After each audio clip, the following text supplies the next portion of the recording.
Welcome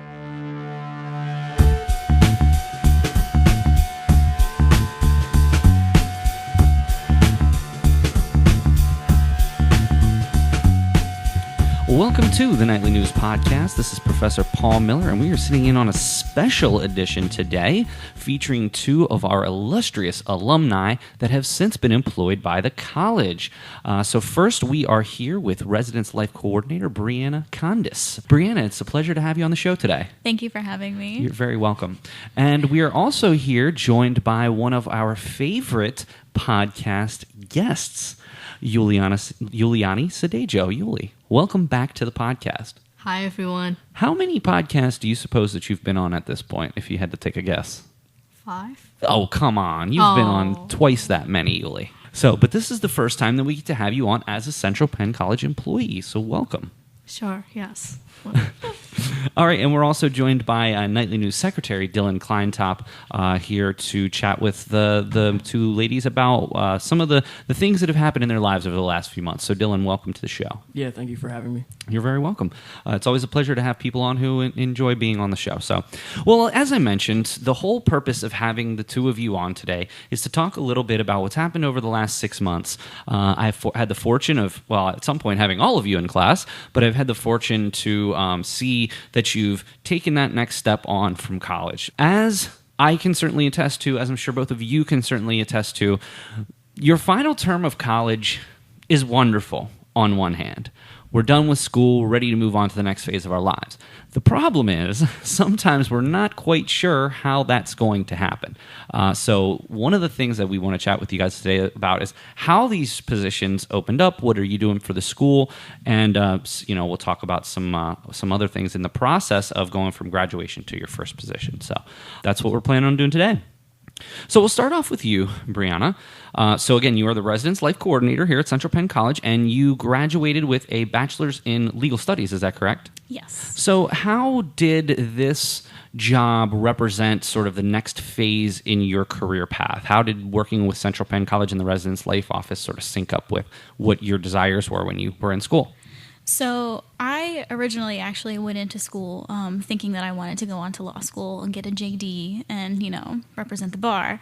And then as I was going through the RA program, I got really close with the Residence Life staff. So that was Lindsay Garber and Dylan Epler. And realizing how much Dylan did with policy and writing manual and, really fostering a holistic education and creating a really awesome, engaging campus community, I saw that that's kind of something that I wanted to do. So then I started thinking about higher education and possibly teaching. So once the opportunity became available, I asked Dylan if it would be something that I could maybe get my foot in the door with, and he helped me and he mentored me. So well, yeah, and I mean he's a legal studies major as well, was a legal studies major, and we actually just had Dylan on recently, and he was talking about this very unique program that he's gone for. But with a JD and a master's at the same time. So we really support Dylan, and we hope that Dylan's doing well. But all that being said, the fact that he moved on to the next phase of his life allowed you this opportunity, right? Mm-hmm. So how'd you first hear about this opportunity? Was it something that you kind of knew was going to happen because you were being sort of mentored by Dylan, or was it kind of a surprise? So fall of last year, so it was my second term being an RA, Dylan had kind of mentioned to me that he was thinking about going back to law school, and he wasn't going to be able to do Res Life and law school and the master's program all at the same time. So that's when we started pondering the idea of me possibly stepping into the role and learning how to do things. That way I can be prepared once the job opened up. So that's kind of how that worked out. Did you know in your last term while you were in school that this was a possibility? Or was it something that happened after graduation? No, so it actually happened while I was still attending classes. So I went through the interview process my last term. So I found out that I had gotten the position a couple weeks before the term ended. Well, that's always wonderful to have when you are about to graduate and you already have a job in place. It really reduces a lot of stress because I always remember when I got out of school, everyone's like, okay, well, what are you doing now? It's like, can't I just be happy for a minute that I graduated from college? I always have to be in the next phase of my career. So that's wonderful on your end that you're able to do this, and that you are able to associate your background and your major with what you're doing now. I mean, obviously, just as you mentioned, this might be something that is a long-term position for you, or maybe you decide to go in a different direction, but just to have a job at your alma mater ready to go before you graduate, I think that's fantastic. So, and we'll come back to you, maybe a couple more questions here in just a little bit. Sure. Yuli, now this, I have to give you a hard time here, because I have been, in contact with you ever since you graduated, which you graduated in the spring, right? Winter. So you were finished in winter, but you walked in the spring, right? Yeah. Okay. So I'd been in contact with you for, about 6 months, trying to let you know about job openings, etc. We were working together. You came to a couple of the job fairs, and all of a sudden, I see in Central Station that you'd been hired. You didn't even tell me. What's that all about? So what happened was I was attending the Honors 400 class event, and I saw Mr. Fulp there, and we talked about it, and it's been like a while. I haven't been coming to school anyway, so we talk and chat, and I knew at the time that they're looking for people. They're looking for someone to get hired to go work for them as a part-time, and we're talking, and she said, why don't you work at our school, at our library back again? And I'm like, oh, okay, cool. And at the time, I think I was already off from my job. I think I just 3 weeks ending my jobs overnight from 10 p.m. to 6 a.m. at Sheets. So I thought I'd figure out, take it, because it's part-time and I can still have the time to figure out about my full-time job. Sure. So you are a library technician and textbook coordinator at the library. So can you just briefly tell us what that even means, what you're doing when you're at the library? So basically, usually daily, I'm also in charge of making flyers or do anything a little bit communication-wise. So I did have something that I can do from my background. And I also did some textbook coordinator, which is paying attention to textbook and preparing for next term and helping Miss Karen with it. And also for the technician, we have a website or site called Lib App, which we created all the details of the books, and then also the website, or if we have a communication program, then the communication website is up and then putting them in spaces. On the LibGuides, yeah. Yeah. So let me ask you, are you able to be a part of the social media page at all, so you can try to keep your sort of foot in the door with your background? I think that will be later on down the road.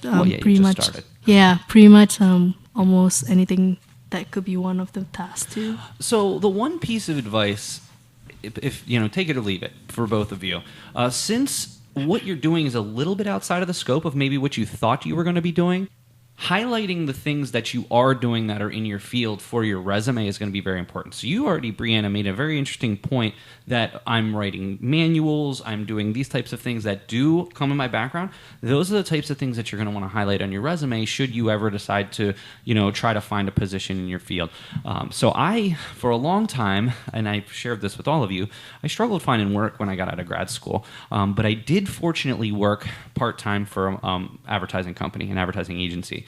And even though I wasn't making a lot of money, it was something that I could do to keep my foot in the door, because what I've found with a lot of graduates is if they don't or can't get into their field right away, they just go back to whatever job they had, whether it's in food service or retail or call center or something like that. So even as long as you're able to keep your foot in the door, whether it's volunteering with a local organization and giving feedback from a legal perspective, Brianna, or Yuli, whether it's working with the social media pages or creating flyers and things like that, those are the things that are going to be really, really helpful on your resume, because future employers are going to ask you, hey, why did you decide to do this? And just like what you said earlier, Brianna, what you said too, Yuli, this is why I did it. It's my alma mater, and I'm still making sure that I'm able to have some of my background involved in my daily work. So that's something just as an aside that you might want to consider. So here's a question for, both of you can answer. I'm a senior, so I'm going to be graduating soon. Did you guys ever expect to work for the school? While you were going throughout your classes, your programs, did you ever think you'd be working for Central Penn? No, honestly, even though I was, talking with Dylan about the possibility, there was still always that doubt in my mind, oh, man, I have to go back to Jersey and find a job there. And So, it was actually really surprising when they asked me to come in for an interview, because even though, I had all of this hope and, I had a lot of support, I didn't actually think it was going to happen because I was still technically in school. For me, not really either. I did consider couple things with some of the applications that were open at the time, but the library is definitely a surprise to me as well. I mean, is it a little weird, like, because you were both just recently students, like, is it a little weird when, like, a student comes in and, like, you have to, like, basically tell them, like, what to do? Like, I know, Bree, you're, like, in charge of all the RAs. Like, you have to basically tell Brian what to do. Like, isn't that a little weird sometimes? It is, but because I started right when the new cohort was coming in, they really helped with my adjustment from becoming student to staff. So they were really understanding and they were really supportive. And although some of them decided to be funny and start calling me Miss Bree or Miss Kondas, that got a little uncomfortable because I wasn't used to it. But over the past 4 or 5 months, they've really helped me fit into my mold. So. Well, keep in mind, too, that when you're in a situation like that, the best thing that you can do is just try to make it day to day and try to be stern and try to be fair. And that's really all you can do, because as your job changes and now you are, you move in basically a day from peer to sort of supervisor, as long as you approach it properly and obviously you've developed leadership skills over the years and you can, deal with groups, I think that can be easy. And again, the longer you're here, the easier it's going to be. Mm-hmm. Sooner or later, all those people that once knew you as a student will have moved on and graduated. Yeah. Just my last question, do you have any advice for any students that are close to graduating or looking for a job, just about like keeping your options open? I mean, obviously, I was legal studies and now I'm working in campus housing residence life. That's not exactly hand in hand. So while you're looking for jobs, although, you want to, obviously the ultimate goal is because you're in marketing, right? Yeah. Business marketing. Yeah. So obviously your ultimate goal is to do business marketing, but there are so many other ways and avenues that you can go down where you can still participate in what you studied. So even though something like a job position might not say marketing specialist or something like that, as long as you get your foot in the door somewhere where you can at least have some kind of experience, will help you later on when you want to actually pursue something at a higher level. And two, Brianna, just recently we had the job fair here on campus, and one thing that I always try to help students with, especially students who had never been to a job fair before, is listen, especially in my field, in communication, all of these people here need somebody in communication. There's not one business here that can't have somebody in public relations or somebody in marketing. So even if you see it's Pinnacle Health or something like that, a lot of comm students would always kind of say, why would I want to go to Pinnacle Health? That's not like a PTA or OT or a medical assisting thing. Well, no, Pinnacle Health has a ton of commercials. They have social media management. They have all types of public relations, crisis communication. They have all types of positions in that organization. So to me, the best piece of advice I can give is find the companies you want to work for. Research the companies and then kind of go from there, because especially in your field, Dylan, and in fact in all of our fields, all businesses need this. All businesses need legal studies. All businesses need public relations and marketing. That's just how it goes. So to me, what's most important is figure out a couple of companies that you really wouldn't mind spending some time with. And I think a lot of people are reactionary. I think that when it comes time to graduate, they say, okay, I need to find a job. I'm just going to send my resume to everybody who's hiring for what I do. And I wouldn't necessarily suggest doing that. I would pick a few companies and try to approach them, go to where they're at job fairs, call them, see if they offer internships, see if you can volunteer with them. And even if it's 6 months maybe till they have a job opening, they're going to know you because you've volunteered with them or you've been engaged with them. And that's how you get jobs today. I know a lot of people struggle with finding work, but you have to put the time in networking if you want to get in with a specific company that you're looking for. And I would want to say look early, technically like by the end of your term, if you have some time, like depending on different student circumstances, you might have couple class or only one class and internship. If you have the time to look for a job, then definitely look. And also for those who are busy with college, it's okay to take your time off and maybe think a little bit about getting yourself a little bit of a break, because Like, I did a lot before when I was at college. And when I finished, I just decided to just take a couple of weeks off, not think about job searching or anything, because I've been like, okay, I've been going through so much and my brain just tired. So I decided to just take a month off. And definitely also, if you're the one that always going to go, then definitely look ahead of time, even 6 months of ahead of time before you graduated, to look for a job and start networking, like Professor Miller said, and that's always going to be helpful. Well, you have to. I mean, the game has changed. Job search has changed in the last 20 years. I know this is nothing new to any of you, but the way that we get jobs in 2018 and beyond is a mixture of online networking and offline networking. So to the opportunities that you can go to these job fairs. So to be honest, let's just say you identify a company, let's just say Hershey Entertainment Resorts, big employer of people who have gone to Central Penn. Call them. Ask them where they're going to be as far as job fairs. Meet their recruiters. Be prepared with a resume.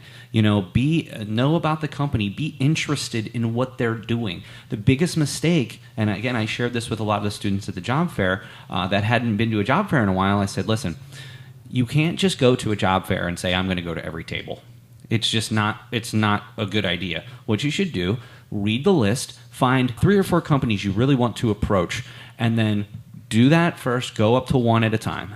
So go up to one, talk to them for 5 minutes, get their card, hold on to that, regroup, find that second company, go online, do a little bit of research about them so you don't have to go up. Even at the job fair, I heard like several people, well, what do you do? I mean, that's like the worst first impression you can give a recruiter at a job fair, because the ball's in your court. You have unlimited information at your fingertips. So for you to say to a recruiter, oh, well, tell me about what your business does, that's going to turn them off instantly. But if you go right up to them and say, I know a lot about your business.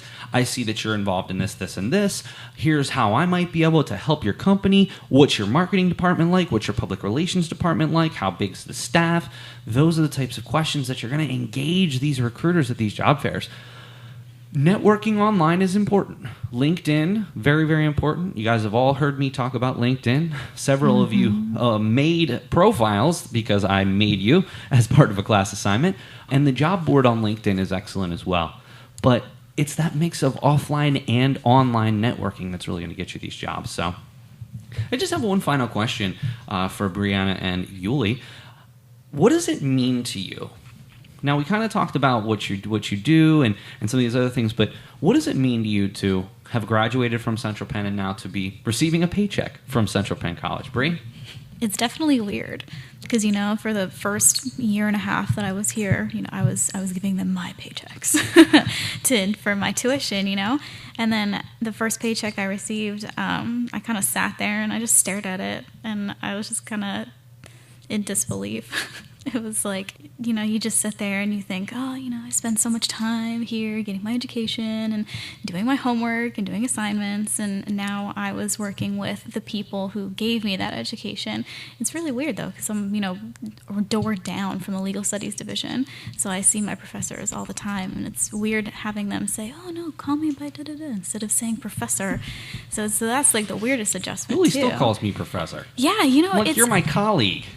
See, although, we're all colleagues, it's still, I still have that same level of respect for all of my former professors that I can't ever bring myself to call them by their first name. Well, and that's interesting, too, because I know that I saw you at, we had like a little end of the term celebration down at the Wise little market there, and it was interesting to see you, and I'm sure that's something that's still going to take a little bit of time, associating with your now colleagues outside of work.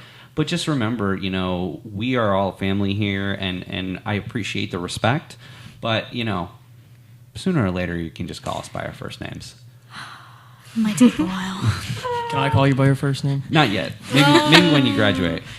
Yuli, what does it mean to you to be employed here at Central Penn College? Obviously, you lived in the library when you were here. What does it mean to you? Because you're extremely, in very closely with not only Diane Porterfield, Samantha Bice, and Karen Jury. What does it mean that you're now, an equal to them? I feel like I'm back again with a different with a different motive and a different task and different responsibility, definitely.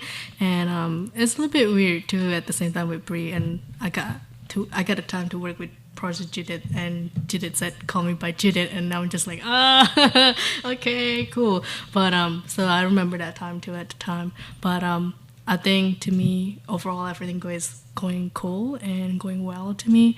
I still call them Miss at the same time, so because to me it's more of like age and stuff like that. I wouldn't call you Miller, or sometimes when I scream your name I'll do Miller or something like that. But yeah.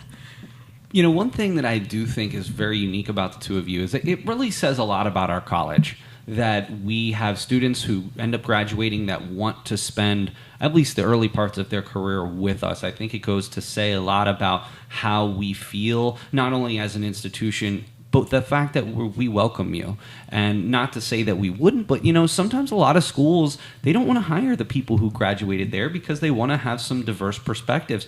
But I think it's wonderful that our school has done that, whether it's someone like Curtis Volker, who is obviously a big wig in the admissions department who, you know, graduated from here. And there are several other instances of people who graduated here from Central Penn that have stayed around, which I think is phenomenal. It really goes to show what kind of culture we have here when people like you, you know, all-stars on campus are, you know, sort of recruited in both a little bit different circumstances, but both of you were pretty much recruited by our faculty and staff here. Mm-hmm. And I think that that's just amazing. And it really goes to show what, that we do care. And we want you guys to be happy and be successful. So it's wonderful that you can begin your career with Central Penn College. So I appreciate you guys being here today and sharing a little bit more about, you know, your transition from graduation to now being employed by the college. So, Yuli, thank you very much for being here. I know that you are moving to evenings. Is that correct? Mm-hmm. Can you just share your schedule in case anybody wants to come and check in with you if they need any help on their homework? So I'm sure I'll be there from Tuesday and Thursday from 6 to 10. So you're still going to be in the evenings on Tuesdays and Thursdays. Fantastic. So anybody out there who wants some homework help or references help or research help can come in on Tuesdays and Thursday nights and see Yuli. Brianna, I know that you have, we were just talking, you don't necessarily have a set schedule. Certainly in the fall when you've got a lot going on, there's all kinds of different events, but you can absolutely see Brianna around campus. Make sure you say hello and make her feel welcome. Thanks. Because you've been here for about 6 months now, right? Yeah, my first day officially was June 16th. Okay, so you're coming, you're right at about, maybe a few days short of 6 months. So make sure that when you see Brianna, you say hello and make her feel welcome. So thank you for being on, Brianna. Thank you for having me. This is your first time. Yeah. Is this your first time ever being on a podcast? Yeah. Well, hopefully we didn't scare you too much. No. And Dylan, of course, thank you very much for everything that you do with the Nightly News Media Club, and thank you for coming down and helping me interview today. I appreciate you inviting me down here. Certainly not a problem. We'll continue to have you as long as you keep showing up. Always. All right, everybody. Thank you very much for listening to the Nightly News Podcast today. For Yuliani Sutedjo, the Library Tech and Textbook Coordinator, for Brianna Kondas, the Residence Life Coordinator, and for Dylan Kleintop, the Nightly News Secretary, this is Professor Paul Miller, and we will catch you next time on the Nightly News Podcast. This is Norman Geary, news correspondent. Thank you for listening to the Nightly News Podcast, the voice of the Knights. Welcome back to the Nightly News Podcast. This is Professor Paul Miller, and we are sitting in today with Christian Fulp, one of the Central Penn Knights men's baseball players here at the college. And Christian, you've been on the podcast before. You've joined us in other capacities. Welcome back to the show. Thank you. Thanks for having me back. You're always welcome. So what I wanted to talk to you about today is I understand that just earlier in November, you guys completed a fall off season for the Knights men's baseball team, and without a lot of fanfare. I really didn't hear a whole lot about it, and I'm wanting to have you down today and talk a little bit more about that, and we'll preview next season when we hope to call even more games than we did in 2018. So let's start off at the top. Was this something that was planned? Is this something you guys do every year as far as the fall off season? Yes, we do have a fall off season every year. It seems since my freshman year, it got smaller and smaller each year just based upon weather. and In terms of the communication. number of games, or Yeah. We had a lot of cancellations this fall season. well, you had a lot in the spring season as well. Would you guys lose 12 games or something like that? Yeah, That we- you guys were basically got either rained out or you had poor field conditions. But I guess that's what happens when you start playing baseball in March, right? Yeah. So, I mean, tell me a little bit more about what was going on here in the fall off season. Where did you go? Where did you play? How many games did you play? Well, this fall season we only played 2 games, and we played our rival Mount Alto, Penn State. We played a doubleheader on a Saturday, and we came out on top on both games. Who was pitching? Tell me more. What were the scores? The first game, Quentin pitched a returner for second year, and I pitched the second game. And did you get the victory? He pitched 3 innings, 3 or 4, and I pitched 3 innings, so we played 7-inning games, so yes. That's awesome, man. Well, and it was interesting because you two were 2 of the best pitchers on the team last year. And we did talk about how you are going to be losing some people this year for a variety of reasons, but so what are your chances of being on the mound this year? I hope it's a great chance. I like pitching. I didn't have to do it as much last year due to the reasonings. We had 24 people, but this year with losing 10 people down to 14 again, I hope that I'll see more innings on the mound. Last year you pitched in 6 games. You started 3. You did take the loss, but you definitely had some good strikeout numbers. I mean, you were there for the team, and when the day that I saw you pitch when we played out at In the Net, you had some electric stuff going on that day. Yeah, thank you. Every time my number's called, I try to do the best I can for my team, not for myself. Some days are better than none, like always in every sport, but I do what I have to do every time.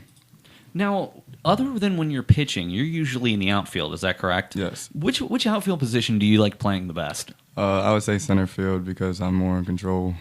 Well, yeah, I mean, that's the whole thing about being in center field is that the control element of, you have to talk and you have to communicate with both people on both sides of you, especially when there's different hitters. I mean, do you guys get any scouting reports or anything like on some of these other teams? We do. We know who their best hitters are, where they like to hit. We know the pitchers, and we do good research with our coach helping us and us as well. And Christian, you were one of only 5 Knights last year to have a 1,000 fielding percentage. Yeah. That's got to mean something. Did you know that? Oh, I did not know that. So here I'm surprising you with some new things today. But I mean, so you did get to pitch a lot, and you do like to play the outfield. But a center fielder with a 1,000 fielding percentage—that's pretty incredible, man. Obviously, you take your defense seriously as well. Yeah, thank you. I like defense more than offense. I feel like if you could stop them from producing on offense, then we have a greater chance. Of course. So back to the fall season. So you got a doubleheader in with Penn State Mount Alto. Is that the only games that you got to play? Yeah, every other. We were supposed to have 9 this. Wow. So you missed 7 of 9 games. Wow. But were you still practicing and you still had a lot of time to work things out? Where do you guys practice? We practice on Derry Street, Lawton. We got a lot of practice time in this year, a lot more outdoor practices than we did indoor than last year. We got a lot of hitting done, a lot more hitting than we did last year, and a lot more infield, outfield work, so like live scenarios. So you guys were practicing outdoor for the most part. Yes. And so we were talking off air. You said you will be playing back at Lawton Field. That's just off Derry Street in Harrisburg. So we got to make sure to get some of the Knights to come out to the games next year. What is it finally about having a home field that you can call your own? I know you guys have been going from playing at some different venues over the past couple of years. Having a home field means a lot to the team just because we'll get comfortable playing on it. The bumps and holes and dividends in outfield all over the place. We'll get used to it, and that's just basically about it. We'll get comfortable. Well, yeah, I mean, that's, having that home field advantage, it's not just about having the crowd on your side. It's also about knowing, if there's a little hole in the outfield or something, or how it's going to, carry them off the wall. I mean, a lot of people, if you just look at the Boston Red Sox, for example, and I had the wonder and the opportunity to go up to Fenway Park this year. The guys, it was so interesting to watch the Twins in pregame, because we were there the whole time. We were there super early. And the pregame was very interesting because what happened was all the outfielders were basically they'd walk the warning track. Even though I think this was the second game of the series, so it wasn't even like their first game. Walking the warning track, trying to like go in the corner and hit balls off the wall to see which way they would go. And I just thought that was super interesting. And I think that's something a lot of people don't think about because every stadium, every field is constructed differently. What do you think about that? Yeah, all the dimensions of every single field are differently, and I catch myself smoothing out some places in the outfield or checking my stride on the warning track so I don't bump into the wall if there is a fly ball that goes back deep towards the fence. So it's just like knowing your surroundings and being able to, I would say, make it so that you are comfortable in every way. So now let's just taking a step back. Are you guys done for the next couple of months? Or are you still going to be doing indoor practices? As of now, there's a rule in the USCAA that we cannot have practices based upon connections with the coach. So I think we start back up at the end of this month. Okay. So how long did you have to take off then? A month and a half. Okay. I guess on the bright side though, Christian, you did go 1,000 in the fall. The fall season, so that's definitely something to look forward to. The story of this year, literally 2018, you can mark it down for the Central Penn Knights men's baseball team. A grand total of 19 cancellations or postponements due to weather. It's not been kind to us this year. Let's just hope we have a better slate and better weather next year. But you guys do start in March, right? Yes. And that was the problem. We had that late snowfall last year, and then by the time that snow all melted, the fields were in horrible condition. You couldn't, non-playable. I mean, we don't want to send you guys out there and get hurt, Let's flash forward here, Christian.